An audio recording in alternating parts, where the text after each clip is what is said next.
The following podcast is an Embassy Row production.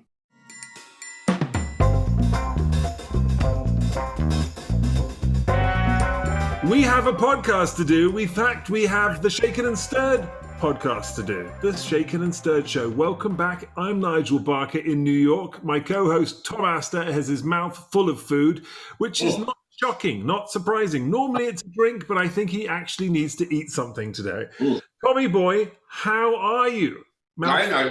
Yeah. It's alternating. Food, drink. Food, drink. Yeah. Whatever. No weather update this week? Weather. The English weather. We have weather and a climate. The weather has been so sort of crap for about 2 weeks. We're in the middle of July, and tomorrow it's breaking. Tomorrow we have we're so excited. We've got like a week of 25 degrees Celsius. I don't know what that is in Fahrenheit, and sunshine. And we're just beside ourselves with joy and excitement. Well, after what England just did in the football and the soccer, I think you need a little break in the weather, to say the very least. I, thank God, can't stand football or soccer and didn't watch it and couldn't care less. Well, there you go. There you have it. What are you drinking on that note? Well, because of the sunshine that's arriving tomorrow, your goddaughter, or my daughter, currently works at a place called Dalesford, which is a fabulous farm shop down the road, organic place down the road, and they also have a vineyard in the south of France.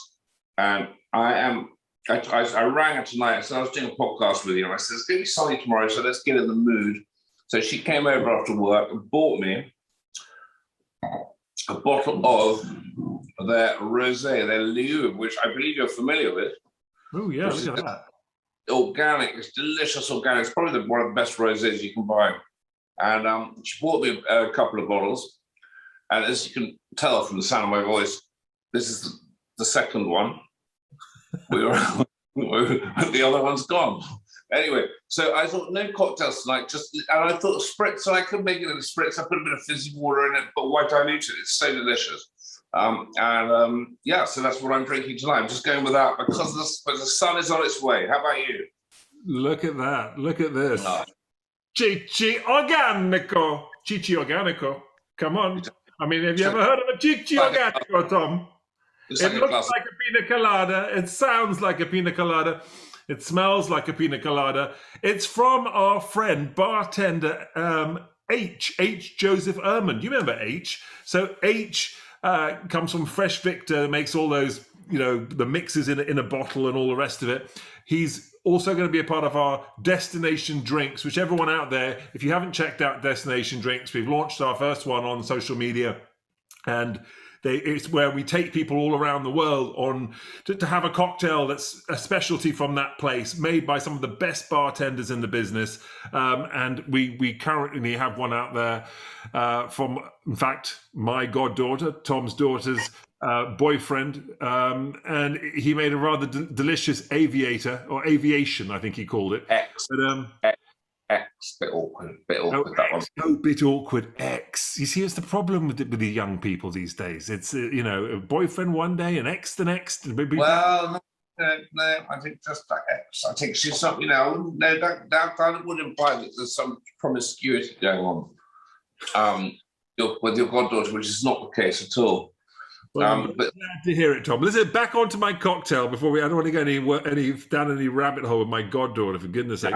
Anyway, H. Joseph Ehrman, he created this coconutty concoction, and what really makes the big difference between it and a pina colada is that it's made with a vodka, basically, a pineapple-infused vodka, an organic vodka nonetheless. That's why it's called a Cicci Organico. I guess he came up with that name as well. But it's kind of fun. You get an organic vodka. In this case, I use Square One organic vodka. Now, he recommended, and I was able to get it from my local store, a piece of dried pineapple, which you then leave in the vodka and it infuses. I love this. I've done this before with tea bags where you put, a herbal tea bag in vodka and infuse the vodka. So I did it with a piece of pineapple and it really worked. The dried pineapple contains so much flavor. I then actually ground up half an ounce of actual pineapple puree. And that goes in with Coco Lopez, which is not the same as coconut water, people, not the same as coconut milk. Coco Lopez is that sweet, traditional mixer, full of sugar, not very good for you, bloody delicious. Half an ounce of heavy cream, a dash of Angostura bitters, and you're off to the races, and it's delicious. So cheers. Here you go. Cheers. And cheers. And where can you drink this? Because you're clearly not going to make this at home. I mean, like, I think I just made this. Well, yeah, I know, but you know, absolutely. Think about it. It's you've got nothing else to do. Most people have got like busy lives and stuff. You're just sitting up there bringing upstate New York, wondering, you know, okay, well, let's spend all afternoon making a cocktail. I mean, no, people haven't got time to. So where can you buy this cocktail that you're drinking? I'm not sure you can buy it anyway. You have to bloody well make it at home, or go and meet H. So, guys, before we move on to our wonderful guest, we got some booze news for you all. Booze news. Check this out for some booze news.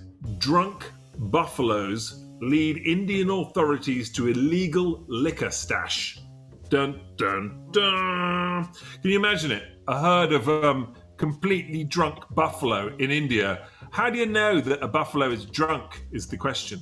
Well, apparently they were sort of literally falling around, falling over, getting up, frothing at the mouth, refusing to eat, being really obstinate, banging into things.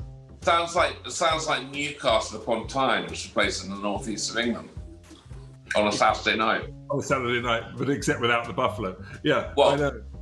Or perhaps, or there you go. I didn't say that, people from Newcastle. I love a good Newcastler, whatever you call them. Anyway, you know, the police, ironically, went to have a look at where these buffalo had come from. They belonged to these farmers, and it turns out that they had an illegal stash of whiskey and rum and vodka and other flavored spirits basically underneath the water troughs. They were keeping them, and several of them had broken and got into the water of the buffalo. The buffalo then consumed the alcoholic water, got absolutely pissed, and ran around the town, you know, causing havoc, which drew their attention and led to these gentlemen, three brothers, all getting arrested. And you know, the word on the street is the buffaloes are, having slept it off, are fine, yet the three brothers are going to be feeling the ramifications of this particular adventure for many years to come, because it's illegal to traffic alcohol in this part of India. So there you have it, people. Booze news. Our guest today is a British model, an actress, singer, dancer, whom I first met during Cycle 18 of America's Next Top Model. That's right, people, all stars. This is the very first guest on the Shaken and Stirred show who has been a contestant on America's Next Top Model. I've never had anybody. You are the very first, which is pretty important.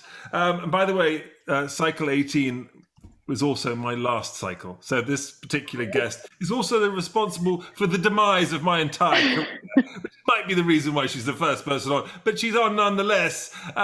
Hey, it's so exciting to have Sophie Sumner. Sophie, how are you? I don't know how to answer that. That wave of an intro that went up and down. But I'm so good. How are you guys? Fantastic. It's so good to see you, Sophie. And I'm joking apart. Obviously, you know, that's such a long time ago, 2012. What an extraordinary... We're going to get to that. But before we get there, what are you drinking right now? I know I just had a look at it, but what is it? Oh my gosh, it is so exotic. It is a whiskey glass filled with Coke and a pink umbrella. And guys, we're talking Coca-Cola.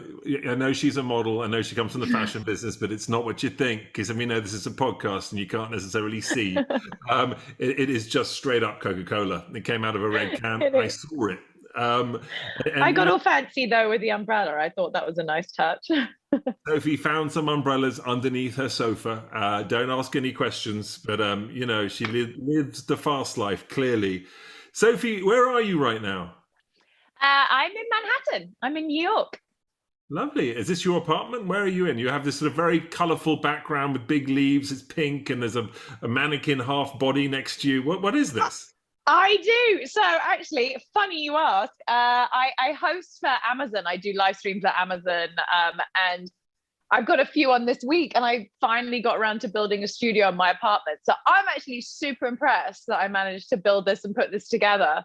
And this isn't even, so this backdrop is kind of banana leaves and pink. It's kind of like Beverly Hills Hotel-esque vibes I was going for. But it's not even taped up. I hung it. I got command strips and hung, like, this is very exciting. Did you come up with the concept? I mean, are you start to finish? Is that your idea? Are you the art director? Yes, I did this all. That's great. It looks wonderful. It's very good. I was the handyman. I was the designer. Do you remember Changing Rooms? I was like Lawrence Lewin Bowen, whatever his name was. Changing Rooms. You were all of them. Most Americans listening to this won't actually conjure up the image that I just conjured up, which is. They should definitely, if you are in America and you haven't, you must Google him. He was quite a character on British television. Yeah. Sophie, did you light it as well? Did you light the set? You're incredibly well lit. Yes, I'm so glad you said that. I'm going tomorrow to interview Diane von Furstenberg. So I was like, oh my gosh, I have to have something that's like lit up really well. The only problem is that I have air conditioning that's very loud, and it is really hot in New York at the moment, and these lights are really hot. So I might actually, considering this is a podcast, turn the lights off. Start melting. So interesting you should say that, because I can actually see that you're beginning to get a little shiny on your cheeks and your forehead and you know, everyone out there's a funny story, America's Next Top Model story. And Sophie, I'm not sure if you remember this or whether it affected you specifically, but you know, on Top Model, we would shoot all over the world, right? So, and all over these crazy locations. Well, it would get bloody hot in the studios because a lot of the time we weren't in studios. We were in rooms, houses, apartments, or whatever, like hotels, fancy locations, but they weren't sound stages. So we'd have to actually turn the air conditioning off, which is what Sophie just talked about, because of it would affect the audio. So the hot lights would be so crazy. So for all of you that saw us sitting there at the desks, half the time we were sitting behind that panel, we were wearing suits and smart clothes from the waist up, but from the waist down, sometimes we were wearing as little as our underwear and flip-flops. So it was like business on top and party on the bottom, and no one had any idea. No one. No, you weren't. Yes, Are you joking? No, I'm not joking. You were all sat there pantless when you were judging.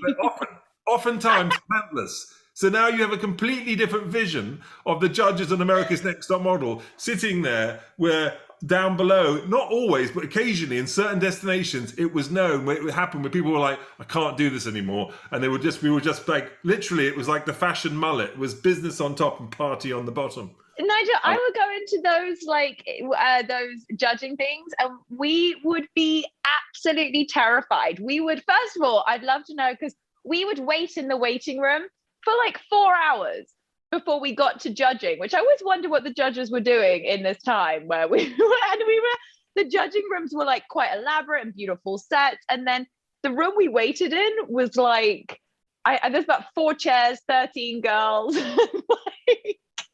I mean, it sounds like some sort of brutal torture. I mean, you know, obviously I don't know. Funny thing is I was never really in a part of that loop. I never really knew how or why or what was happening with it. They kept us in the dark as to what was happening in order to keep some separation. And I also didn't show up because I don't have any hair to do. There wasn't a lot of makeup. So I would show up very sort of last minute and all the rest of it. But before we kind of jump into all of this, because clearly there's so much one could talk about for Top Model. I'd love to know about you. You come from Oxford. By the way, Tom, you're in Oxford right now. This is where Not Tom far away. Chipping Norton. Oh my gosh, I know Chipping Norton so well. Yeah, I'm Woodstock. Yeah, there we go. So, well, I'm near Chipping Norton. I'm near Churchill. Yeah, I'm about 10 minutes away from Woodstock, as you speak. And I'm in Woodstock. No, you're not. The other Woodstock. Oh, you're New York Woodstock. Yeah. I am at Churchill, exactly in Oxfordshire, not far away from where you come from, right? Oh, that's so close. Oh, that makes me feel so nice. I mean, I haven't been home in like a year and a half, and so that's really nice. It feels like a little hug. Does that make you homesick or relieved? No, definitely homesick. There's a big, it's funny, the longer that I spend in America, the more I realize there is a big culture shock, and there's very different attitudes. And I think especially in New York, New York is so fast and driven and achieve and go and do more. And, you know, it's pretty relentless. And the city's just fast. But then when I go home, I mean, I'm like a country girl from Oxford, born and bred. So like, I need that. And having been here a year and a half now, I'm like, I mean, I've been in New York for 8 years, but, you know, because of like what's been happening, I'm definitely ready to go and ride some bikes around Oxford. I know, and you know that thing, that English thing, it's been atrocious. It's been kind of overcast, slightly raining for the last 2 weeks, and we're in the middle of July now, where everyone's a bit like, you know, come on, it's like English summer. But tomorrow, this is why I'm drinking rosé. Tomorrow, sun is coming out. There's got at least 6 days of like 25 degrees of sunshine. You know, one of those English summer moments where you're just like, okay, all right, you know, that's it. That probably might be you never know, it might be the summer, you know, might be the whole thing. But and everyone runs outside for 3 seconds and everyone freezes and they're like, sun! And then it goes again. Everyone gets pink. Yeah, exactly. Take us back. Sophie, take us back. What was go all the way back? I mean, you say you're from Oxford. Were you born there? What was it like for you? What was a little Sophie? What were you know, I'm just curious to know how you grew up and in what kind of circumstance. Oh, little Soph was super, super lucky. I was born in Oxford. I grew up in Oxford. I went to a very, very precious little primary school where they taught you how to sew and cook, and you know, everything was hunky dory and nothing went wrong. But it was a beautiful, beautiful school. And I grew up with guinea pigs and hamsters, and I had a little pony. Like, I was a very, very happy child. Actually, I had 14 hamsters. I had quite a few hamsters. I also had, I probably shouldn't say this, it makes me sound extremely kind of bratty and entitled, but I had 14 nannies, which were from all different, it was amazing. We had like live-in au pairs from Australia and Germany. So my parents were both working. My dad's a television director, and my mum, they both work at the BBC, and they met at the BBC in news, when like news at Channel 4 was like, BBC News at 10 was like a big thing and stuff. And so where was I going with that? Yeah, I had 14 nannies. 14 nannies, might have been a few less hamsters actually, but it was great. So I had all these, you know, I learned from so many different nationalities and cultures growing up, which was great because I have 2 half sisters, but they're 14 years older. So I was kind of like a very weird, in my family, I was like one of a kind. So I was always hanging out with older people. Why 14? I mean, I grew up with, I had a nanny as well and all the rest of it. And in fact, Tom's nickname for my wife is in fact Nanny. It's a whole other story. But, you know, you grew up with 14. Why was that? Because they couldn't stand working with you or dealing with you? What was the turnover about? I was a super chill kid. My parents used to take me to the pub. One time they left me in a pub. Like I was a very relaxed, easygoing kid. I used to, when they would have drinks parties, I would stay up and they let me watch Rocky Horror, and we had it on VHS. And I got right to the middle bit where they then put it away from me because it's when that like strange sex scene happened. I knew at like 5 years old all of Columbia's, you know, when she's like, I was walking down the street just having a drink when the sneak of a guy gave me an evil wink. That one, I still know it. But yeah, I think the nannies, honestly, a lot of them were like summer programs, so they would have like 2 months or something. That's what I tell myself. So they were au pairs. So you growing up with your parents then in sort of television and what have you and working, was that something where you felt, I mean, look, clearly your career has gone into media, has gone into entertainment. Did you know early on that was where you were headed? Yeah, you know what? So I used to go after school.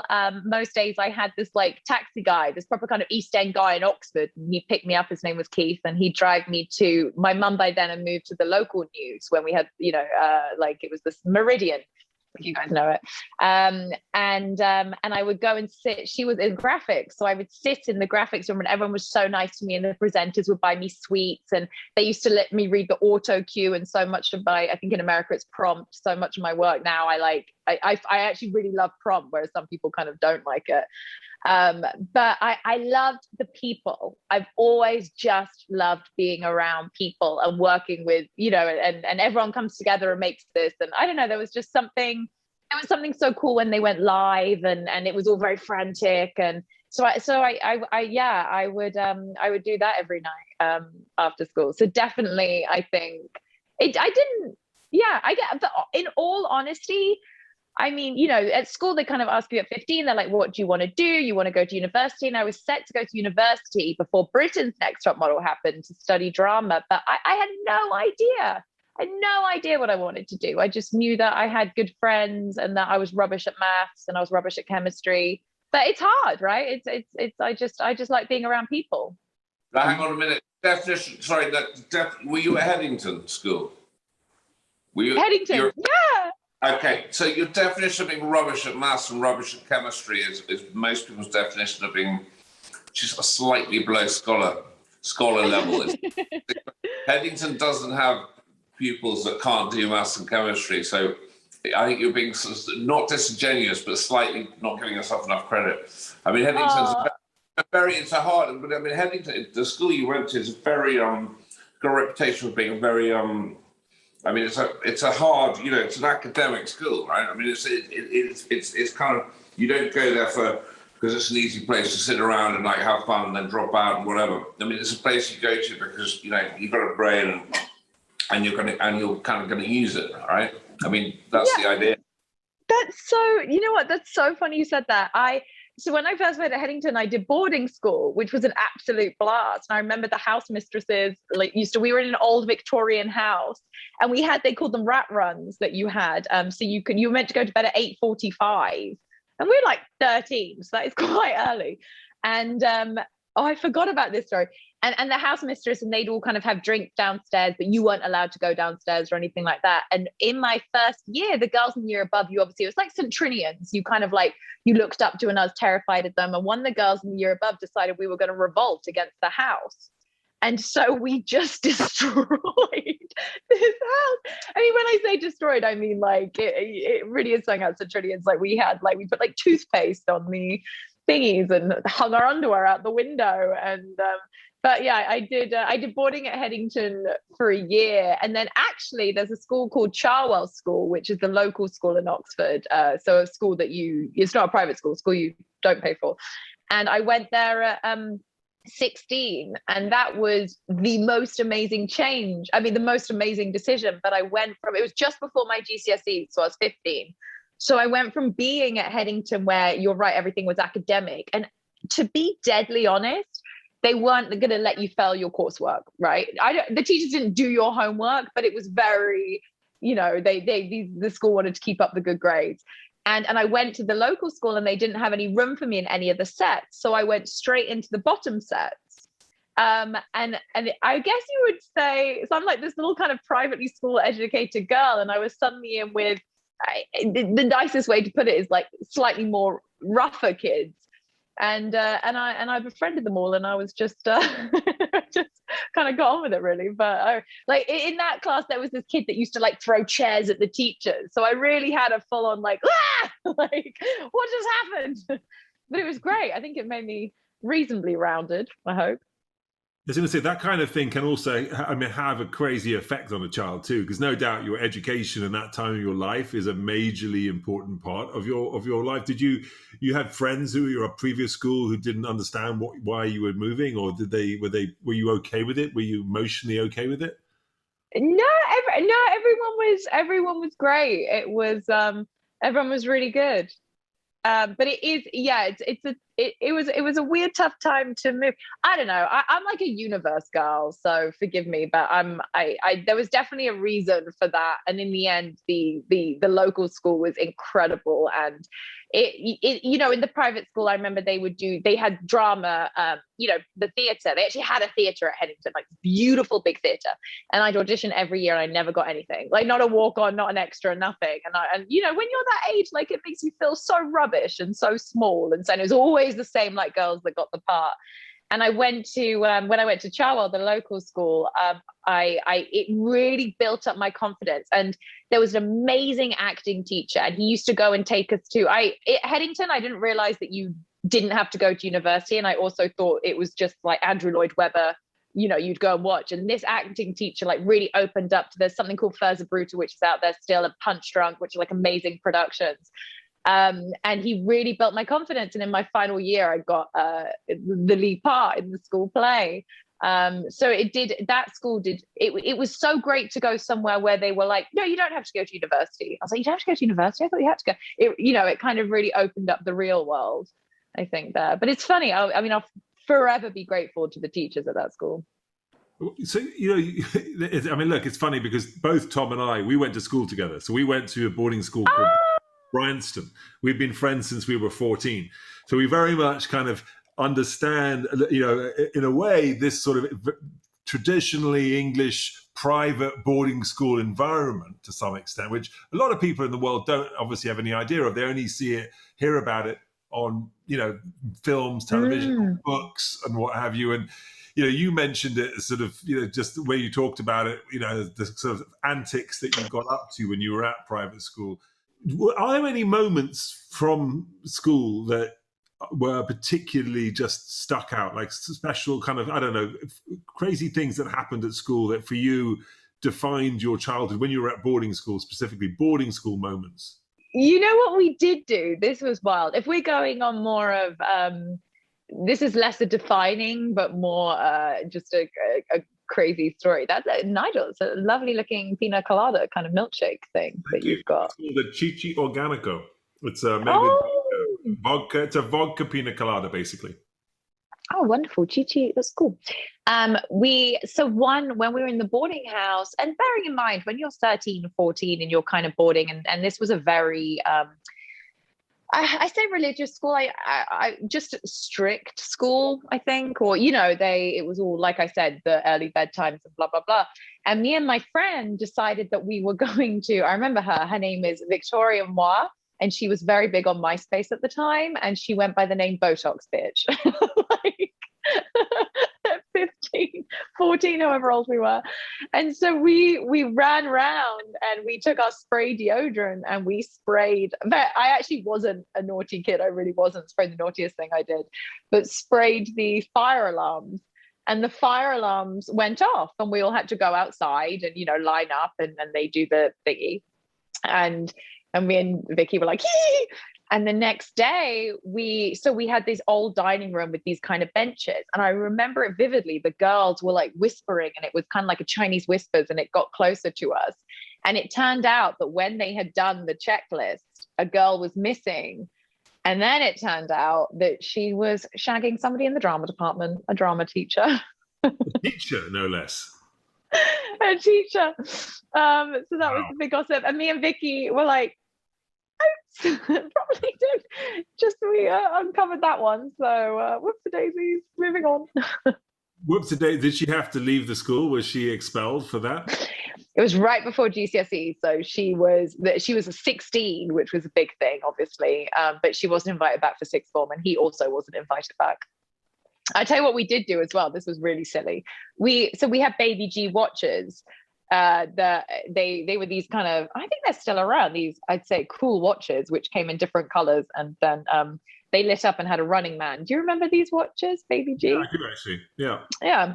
So we all set our alarms in our biology class because we had quite a good looking teacher at the same time, and when that happened, everyone in the class, all our Baby Gs went off and we all dropped a pencil, and then 30 seconds later it went off again. And we all took off our sweaters and just did this stupid thing to this poor, looking back, he was probably 25 or 26, this guy.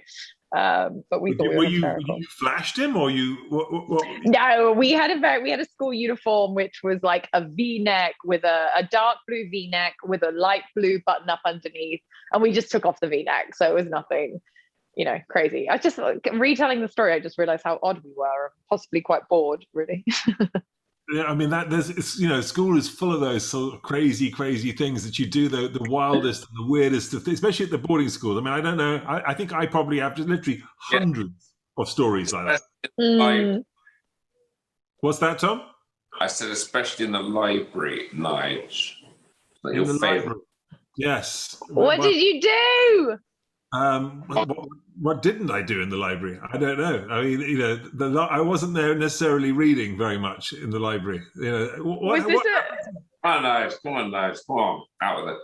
We've already said what happens in the library. We've been down this on another podcast. Essentially, I punched my library card a few times in the library. What they call it? Is that what it's called? Punch my library card. Oh dear. What do you do with a library card? I mean, there you go. But I was going to tell a different story, actually, Tom. But anyway, that's fine. On that particular rabbit hole, trying to embarrass me. You see, we do this. We go back and forth. How's it work? It's British banter. It is. We had a kid at school who was terrified of spiders, and I used to work. I used to have a hobby. One of my hobbies was the reptile club. So I used to love, I still do, I love animals. And we had all these crazy snakes and pythons and tarantulas and all that kind of stuff. And this one kid was a bit of a bully, but he was scared of tarantulas, and he was bullying some other kid in our dorm. And we decided actually one way we could sort of stop this was if we actually got the tarantula, because the tarantula will remove itself from the body and leave a complete sort of shell of its body, exoskeleton of its body, and it's a perfect replica of the tarantula. It just has a little flap at the top, so you think it's an actual tarantula. It's not. It's just the shell, right? Like a snake shedding its skin. So we took this whole body, which was perfect, of a giant tarantula, and we put it in this guy's drawer in his desk. And in the middle of study, he just opened his drawer, and this big guy saw it, freaked out, screamed as loud and as high-pitched as you could possibly imagine, jumped up onto a chair on his desk, then wet himself and started crying. And it was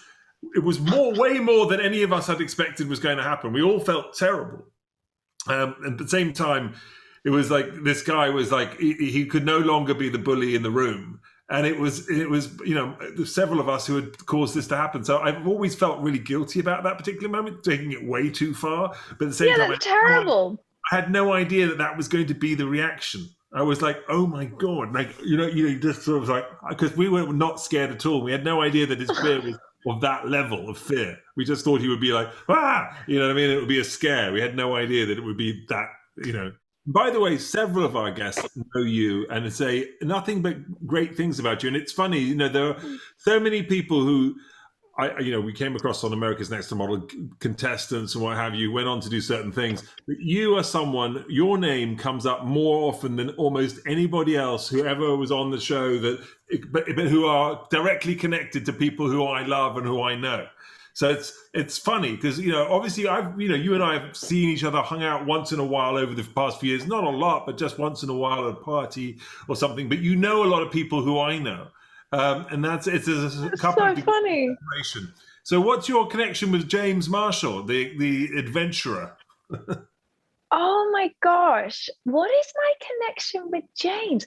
Do you know, I've known, this is kind of my story with everyone. I think this goes back to me being maybe like an only child and all these different schooling, is that I like I said, I just really love people. I must have met James 7 years ago. No idea how we met. He'll probably remember. But we've done some hosting gigs together since, and we've been on holiday together. We went to Puerto Rico together. No, we did. Yeah, we did. Dorado, Puerto Rico. We've been to the Bahamas together. So I don't know how we met. It's terrible. You were never dating? Barely. We never dated. No, I think he tried right at the beginning, and I was like, slow down, son. No, not this one. Yeah. Jimmy boy. So he's made out with quite a few of my friends, but no, we have never. There you go. Another great Brit right there, James Marshall, James Britt Marshall even.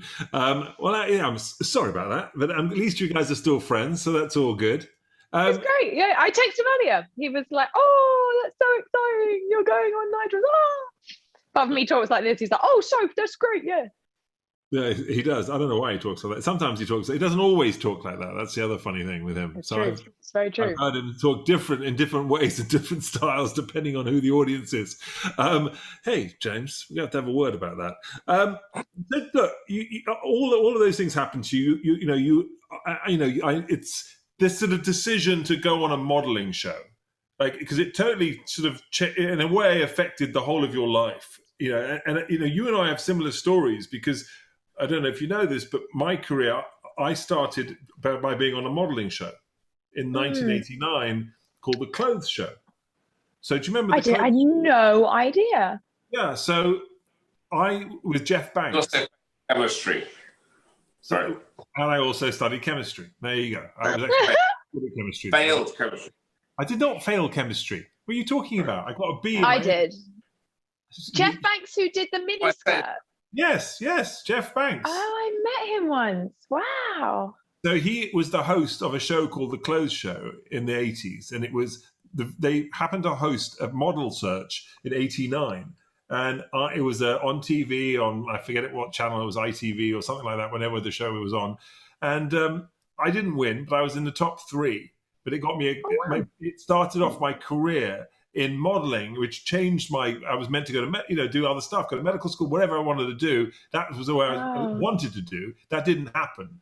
You know, no college, nothing ever happened. And I ended up becoming a model, changing my life. You got onto Britain's Next Top Model. You didn't win. You came 5th, right? But you became a character. People second. You were second. Sorry about that. Second, even. Okay, right in there. But then you go on to win America's Next Top Model, All Stars. For a while, that must have been a large part of your life. What was that? Tell us, take us back there for a moment, because I'm curious. Because I remember, for me, even, and it was like 34, 50, I don't know, 35 years ago. But what was it like for you at that point? Did you just see your life ahead of you, or were you just taking it day by day? And what was that experience like? I had no idea. I actually applied for Britain. I applied for Britain, or no, I think my friend applied me for Britain's Next Top Model, and I didn't get in the first time, and I would have just been coming out of school, and then I was on a gap year and I applied then. So my friend put me forward the first time, and then I applied the second time, and I got on the second time, but I was meant to be going to Exeter to study drama at university.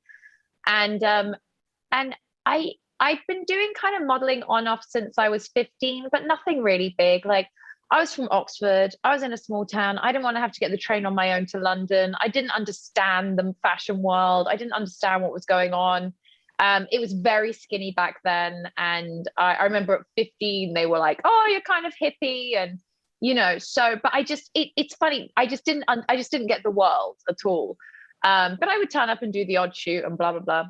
And then, so when my friend put me forward for Britain's, I feel like I just say yes to experiences. And that sounds really awful. I don't think I wanted to actually be a huge model. God, no, because I didn't have the confidence. There was no way I thought I was, pretty enough or cool enough or skinny enough but I was saying yes to the experience of doing the show. And I think, weirdly, looking back, having spent all that time with my parents on set and stuff, I was always so fascinated with how they put the show together behind the scenes. I was far more fascinated in production than I was in being on the show. And I think that actually happened in America's Next Top Model. Someone told me they held a meeting and they were like, production needs to stop talking to Sophie.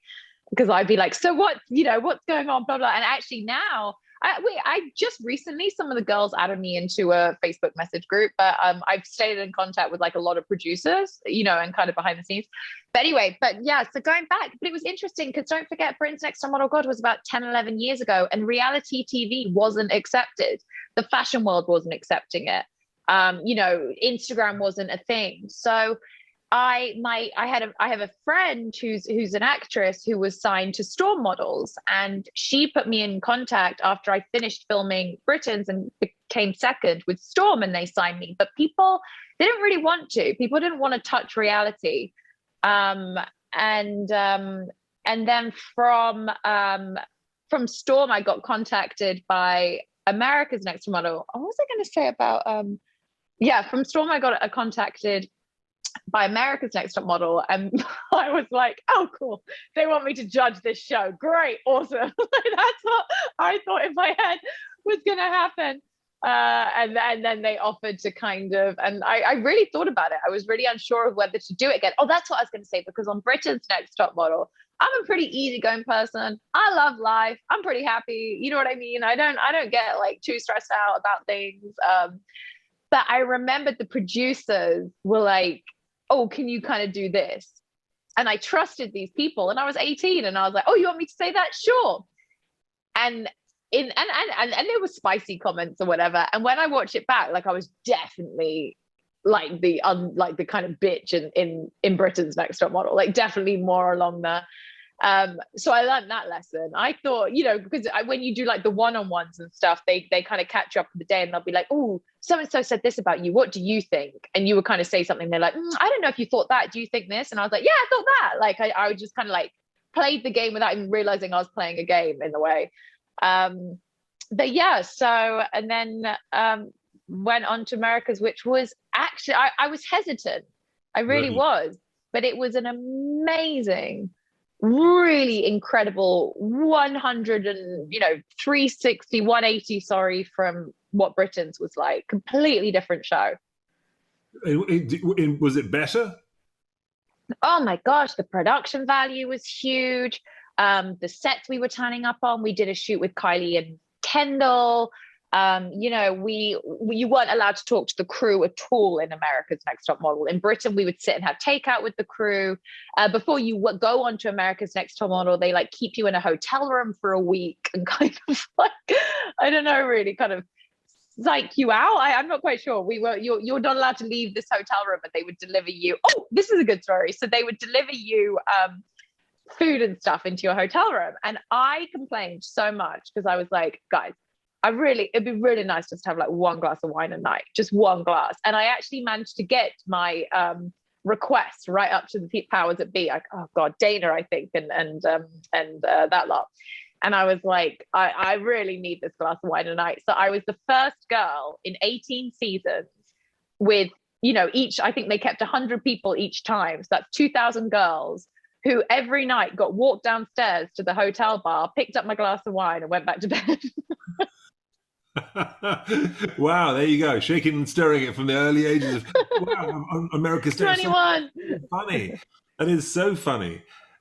Did they buy it for you? Did you have to buy it yourself? Well, that's a good point. No, I might have got lucky on that one. But that was another thing. In Britain's, it was like, I don't know, the budget, you didn't really think about it. In America's, we had to like provide a shopping list of what we wanted. And I did get wine on that one. It was just, we had one person. This was weird, actually. I wonder why they did this. We had one person on America's Next Top Model looking after 14 girls, a lady called Vanika, poor girl, stressed out of her mind. And then on Britain's, we had at any time 4, I think, looking after us. So like the production value on America's is huge. There's so many people. We turned up to do a dance thing, and it was like at the studio that like Britney was at, and we closed down the whole studio, and and there were cameras everywhere, and in Britain's it was like a few old cameras, and kind of quite a British crew. We all had takeout at the end of the night. It was more chilled. America's was definitely like, what is going on? And it was in LA as well, right? So it just I'd only been to LA once for a couple of days, so I was like, this is insane. Do you remember that shoot we did in the reservoir? That's those sort of, I guess, what are they called? The levees? Yeah. With the cars and the, those old sort of, American cars and all those guys, the sort of very coolly looking guys with the tattoos and what have you, and the smoke machines.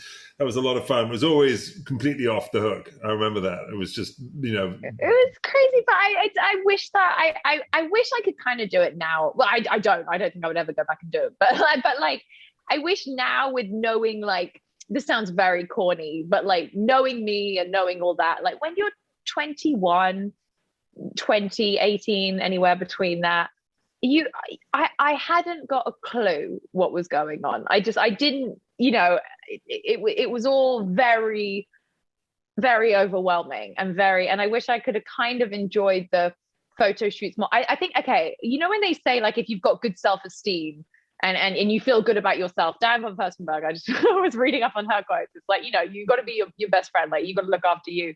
And I think that when you're doing reality television, you are so in your own head about everything.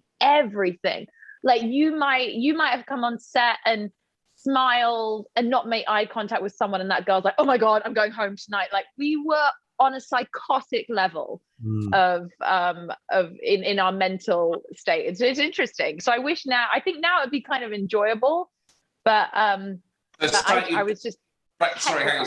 Sounding mildly abusive at the hands of people like this terrifying sort of balding English sitting behind a desk who is a make or break your career. Oh my God. Let me ask you both a question, because there's a limit to how much I can sit here and listen to you two talk about America's Next Top Model. After a bit, it becomes a bit like, I mean, Nigel, I'm reminded of every time I see him, and I've never actually watched it. Would a show like that, right, in its format that you guys, so when you were doing it, would it be acceptable? The things that were said and the format and the way it was shot and the things that were said and the way the girls were treated, would it be acceptable tomorrow to do the same again?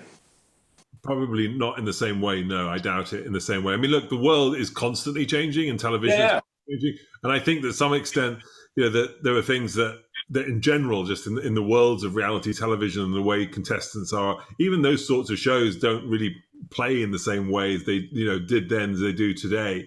But what would you so I'll ask you both, you can probably answer this question. What in the old format, the way you shot it when you were both doing it, right? What the things that you wouldn't be allowed to do today, what do you feel is missing? What do you feel that actually it's a pity you're not able to kind of like, should we ask the judge first, or should we ask Judge? I can go. I mean, as far as you're asking, what they didn't do or what they did do. No, so sort of what today. So tomorrow, today, what can't you film that you were doing that you feel actually is a bit of a pity that you can't do it now? I don't know that it's so much of a pity. I think that it's one of those things though where one of the sort of extraordinary things is the way that on Top Model, people literally just spoke their mind a lot in the judging panel. They would say things and say what have you, and I think that there's elements where things aren't necessarily always politically correct or what have you, and I think that there's an element of the world changing in general, everyone being a bit more woke in general and understanding about what the world is like and about just being fair in general. And I don't think it was deliberate by any stretch. I think it was just the times as well. Like people, to show that Top Model was also responsible for a lot of extraordinary things and doors being open for all kinds of people, constantly. But I feel too that there were times when things were said and things were done maybe where I'm like, oh, how has that played out? But it's interesting when you see the edit of the show. It isn't always necessarily how you felt it was happening when you were there in real time, right? Because you're there for judging can take 6 hours or something crazy, and then it's boiled down to 15 minutes, and you're like, and then you get to watch it 6 months later. So when you try and think back about what happened, it is hard to kind of put it into perspective sometimes. I did. Did you enjoy it? I mean, did you? Like, if you look, because the way you're describing it, they're trying to sort of sit there and, get your point across, get someone, and it's quite, it's a small victory to be able to get someone to come to your room and take you downstairs to the bar and get you a drink. But, it's a small but, important moment. But just by the telling of that story, it kind of sounds like, it was your sort of, you're in a position where you're locked in a hotel room for a week. And actually, we say locked in a hotel. You're locked in a hotel room for a week, and actually, the original quarantine.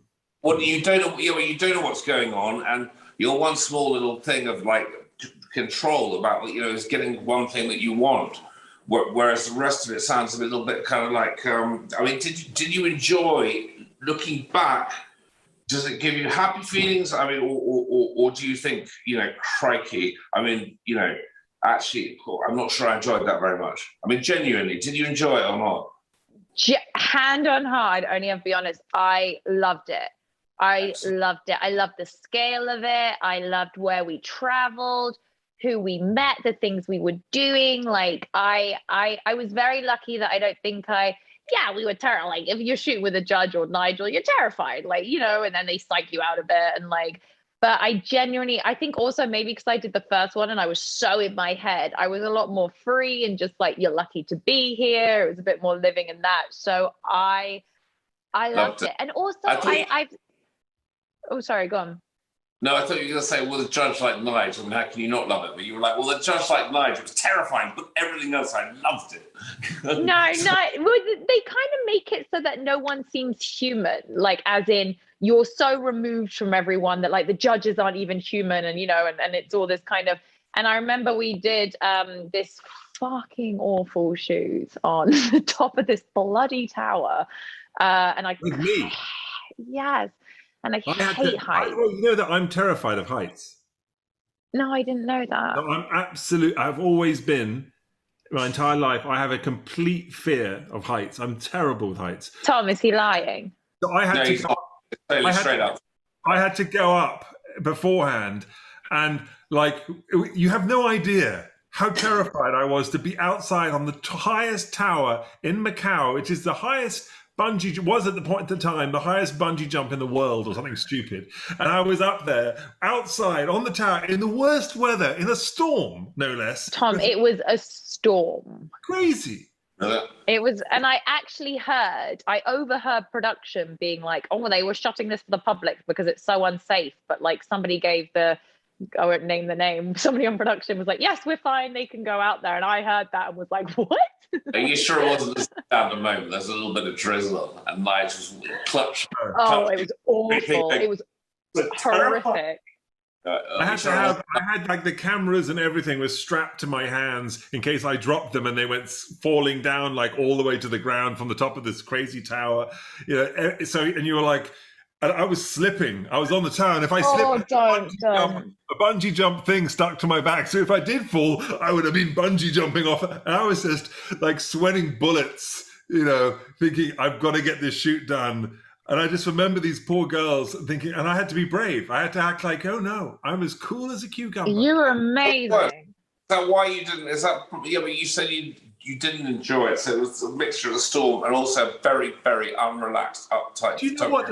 The funny thing is that all of these things also made for the show to be great, right? So, you know, watching Cal's an absolute Well, I just mean that I don't mean that so much. I just mean like the pressure was on me too, right? It wasn't just you guys. At that point, I was like, and also as a photographer, you're like, you need to get good pictures. So it wasn't just, oh, the girls, whatever. Like I was always, always thought I have to make sure that you guys were in good shape, that you were happy. Otherwise, I was never going to get a good picture of you.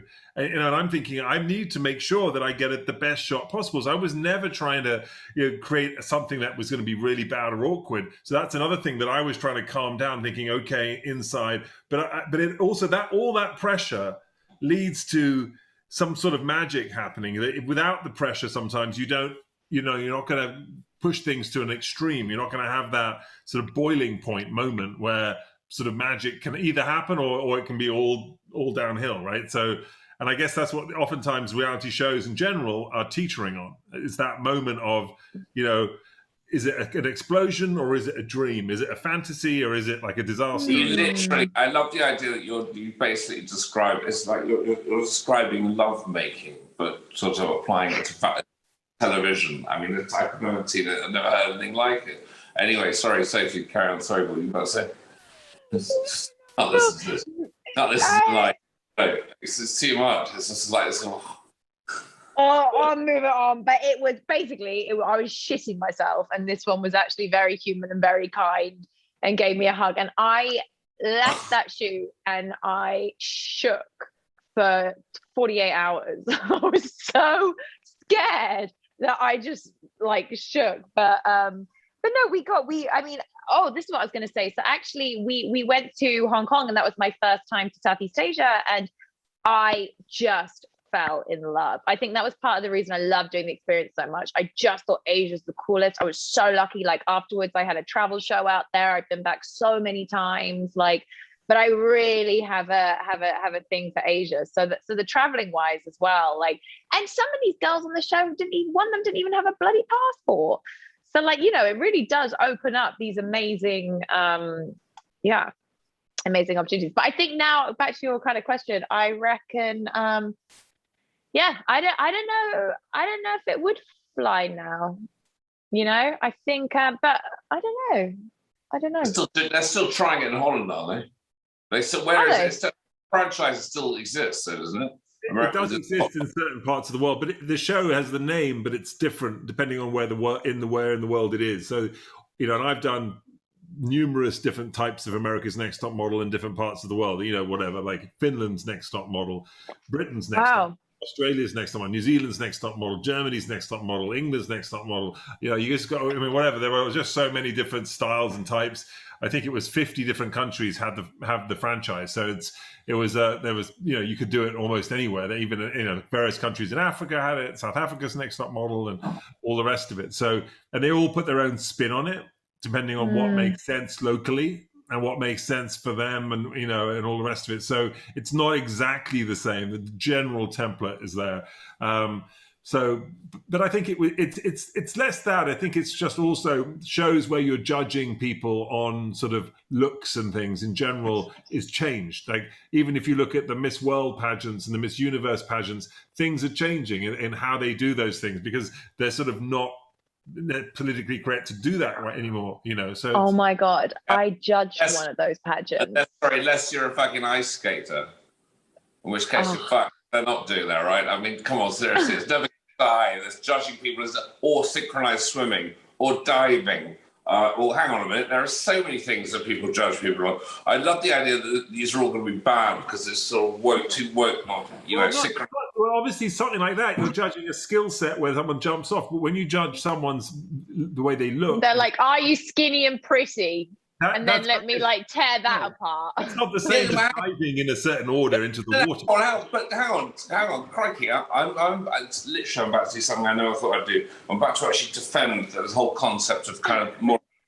You're not being skinny and pretty. There are good. I'm really going in here. Hang on. There are good models and there are bad models. Some people can model well. Some people can model. Aren't so good, you know, and it's. I wouldn't go so far as maybe, I don't know, Nigel might contradict me calling it a skill, but there are definitely, you know, there are people who kind of, you know, Kate Moss, right, girl from South London, she's got something that works for a huge number of people. Otherwise, you know, she wouldn't have. You know, it's something that more than. Someone that you've never heard of that dropped off the thing that was in the set, you know, the set. So it's not, you know, it's not. I don't know. I mean, you know, I literally just defended modelling, which that is a first and almost certainly last. Other than the fact that I enjoyed that. I just wanted to remain silent and hear you say all that. I'm going to take that clip and just put it on rerun. You know, he's basically been slamming my whole top model career, since we've, you know, known each other. I'm never slamming it. I just didn't understand it. No, at the same time, he has a headshot of mine on his piano that he looks at every night. Plays the piano. True story. Tom, what did you say when Nigel got top model? Were you like, what is this? The awful thing is, I've never watched it, and I don't. I don't think. Yeah, that's fair.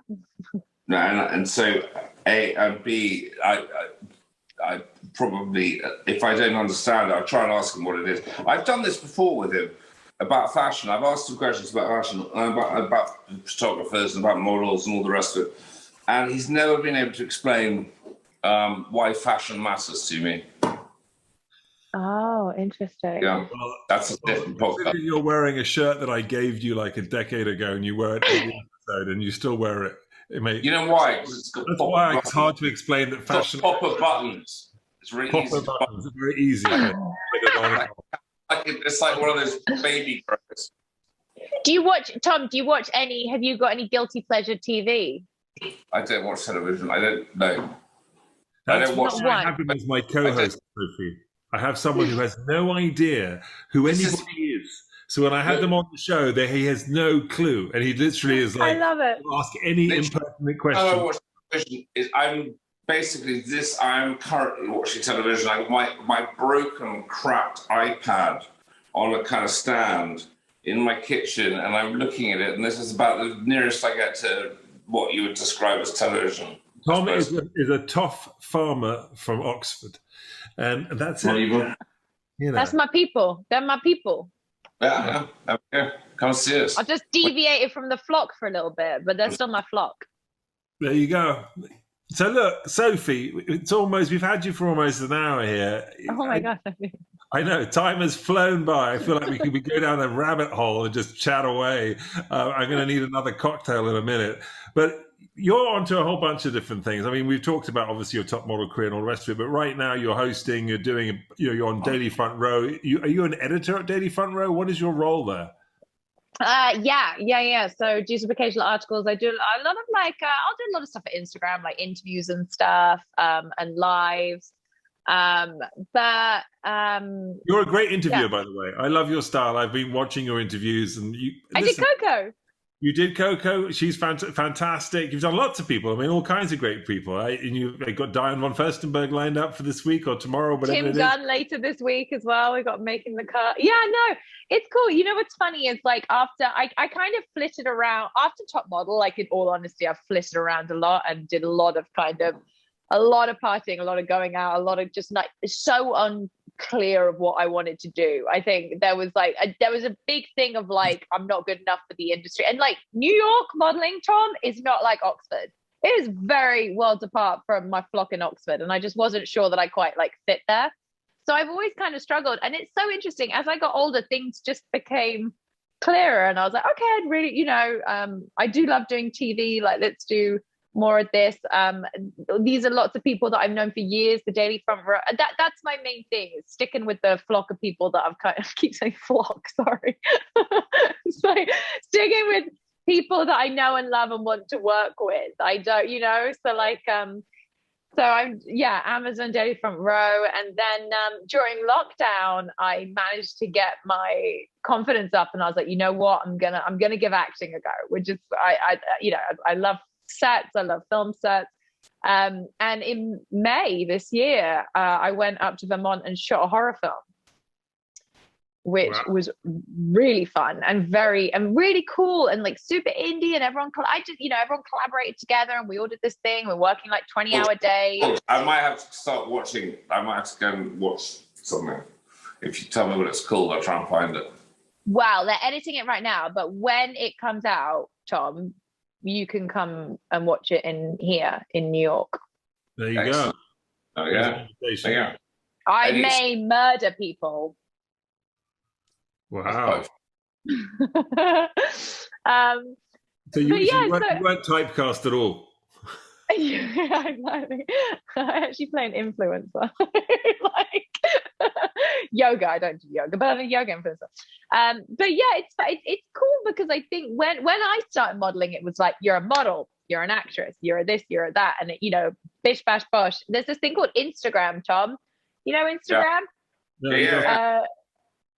He's on Instagram. That's like he has never done a post, and he has 72 followers, and he was upset because he have 69 followers for ages, and he was really upset when it changed. I might get rid of keep it on that number. Yeah, you should like do a kind of like Top Model and kick two of them out. You are not my friend. But yeah, so on when Instagram happened, I think it really opened things up for a lot of people to be able to, so many people do so much now.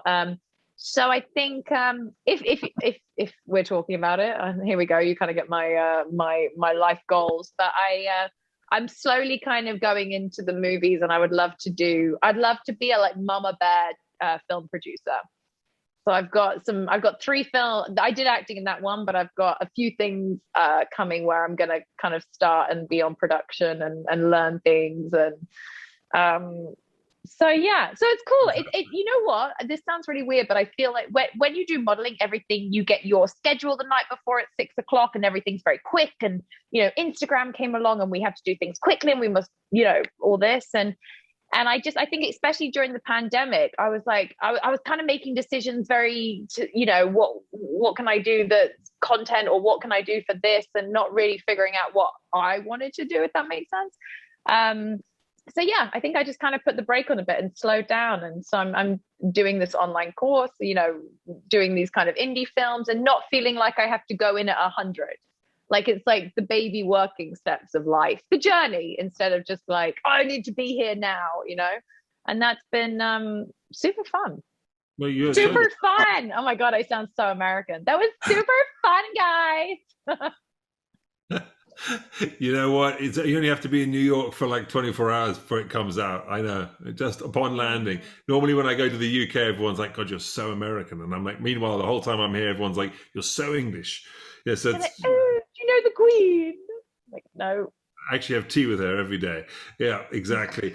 Look, she has gin and tonic. She does have gin and tonic. She has her own gin. Yeah. With berries and botanicals from the Royal Gardens, people. Charles's favorite is a martini. I have my sauces. There you go. A martini. Shaken or stirred?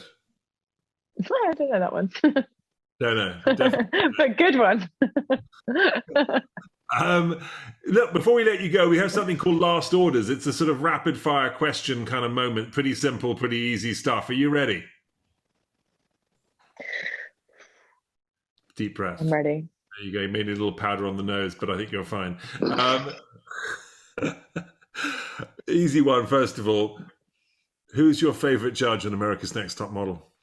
Oh, you know what? That Kelly was so... Actually, Kelly had me for Thanksgiving, Nigel. Didn't see my invite from you for Thanksgiving. Poor little Brit, all on her own. Nigel, fuck you, Kenny. Kenny. No, it was Nigel. That's a fucking answer. Oh, that's so good. No. Yeah, Nigel, fuck you, Kenny. All right, next question. Come on. That was too good. Thank you for that, Sophie. No. Wow. No, I gotta go back. Nigel, that was too good. Go on, next one, Nigel. Come on, another loaded question. Go, Rob. Okay, here we go. If you had to identify as a kitchen utensil, which one would it be? Oh, you know what? I think like a spoon. A spoon. A spoon. And why?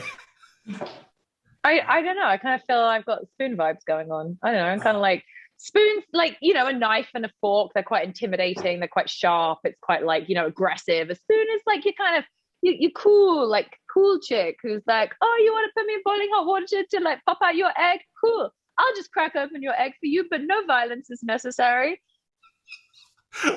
Wow.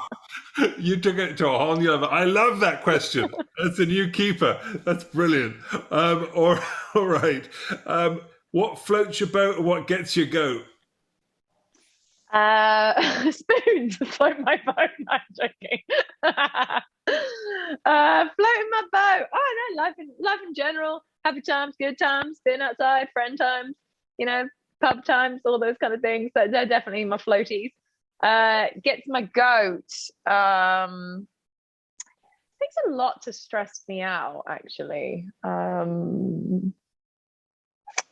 don't know, when the printer gets jammed, that's kind of annoying. Good answer. Yeah. Why not? You can't ruffle her feathers, that's for sure. Okay, here's a good one for you. In the movie of your life, who would you have play you? I mean, I would love it to be Sophia Loren, but I feel like it's kind of weird casting because she's like sexy and voluptuous and really cool, and I'm not. So I'd probably be someone a little bit more awkward, I guess. So I would like a 60s siren of some sort, but who would I have play me? Oh, I guess, do they need... I think from maybe, I don't know. Can I not play myself? I feel like I'm at the right age. Sure. Yeah. There you go. Or Jessica Lange. I love Jessica Lange. No, you can play yourself. And then, yeah. And then obviously Helen Mirren would be my, would play me as a model. I met Helen. Did I tell you this? No. Grandmother. Sorry, it's about Top Model. I really apologize. But I met Helen at an after party for a film, and she had pink hair on the BAFTA red carpet. And I went up and I was like, I'm Sophie. Because on the BAFTA red carpet, they were like, why did you do pink hair? And she was like, I had pink hair, Tom, on the show. And she was like, there was this very charming girl that had pink hair called Sophie on America's Next Top Model. So I did my hair pink. So when I met her in person, I was like, I'm Sophie. And she was like, dang, let's have a selfie. So I've got a selfie with Helen. Amazing. That's so funny. My God, you actually inspired a leading actress. Helen, a dame. A dame, no less. Amazing. That's so funny. You are in the presence of royalty, you guys. Don't know if you knew that. Rubbing off. All right. And final question. Shaken or stirred, Sophie? Oh, shaken, not stirred. Yeah. Shaken, not stirred even. There you go. Sophie Sumner, people. America's Next Top Model, but way more, honey. My God, so much to go. We can't wait to see your film. Let us know when it's out. Do we have a name yet? Yeah, Killington. Killington, everyone. Look out for Killington. And it's at Sophie Sumner 8. What's the 8 about? Oh man, I'm really bad. I'm really bad with technology. I think it might be an Oxford thing. So I lost all my passwords, and so I have Sophie Sumner, but I can't get into it. So we're 8 now.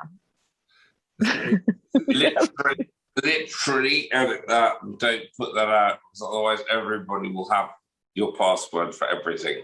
No. That's her account name, Tom. It's at Sophie Sumner 8. And that's why I asked. Thank God you don't listen to me when it comes to technology. We would be like 3 blind mice leading 3 blind mice. Well, no, Nigel's really good. We can love him. I'm terrible. Right. He likes blundering headlong into the darkness. That's another podcast altogether, Tom.